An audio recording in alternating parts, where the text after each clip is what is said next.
চোর কবি কাজী নজরুল ইসলাম। লিচু চোর কবি কাজী নজরুল ইসলাম।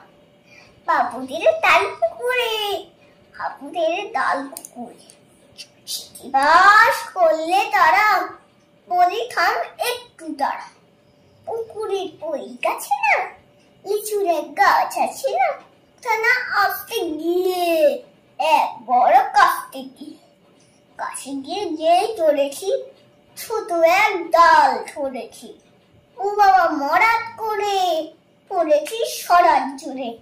অন্তর মালির খাড়ে সে ছিল গাছের আড়ে। বেটা ভাই বড় নকছা তোমার গোটা দুচ্ছা। কিলো খুশি একদম জোরছে খুশি। আমিও বাগিয়ে থাপড় দিয়া পাট চাগিয়ে কাপড়।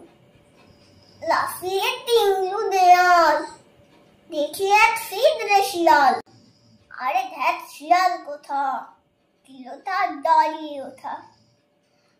গাছে যে দেখি যেই আটকে ওঠা কুকুরও চললে ছোটা। আমি কই কম্বু কাবা ঘুরে করবে সবাই। বাবা গো মা গো বলে পাখিদের ফোকল করে ফুকিকে বসতে না ঘরে যেন প্রাণ আসলো ধরে। যাব ফের কান মুড়ি ভাই চুরিতে আর যদি যাই তবে মোর নামই মিছা কুকুরও চামড়া। সেটি ফাই যাই রে বুলা কালির ওই পিগনি গুলা। কি বলিস হে হপ্তা তো গাঙ্গার খাপটা।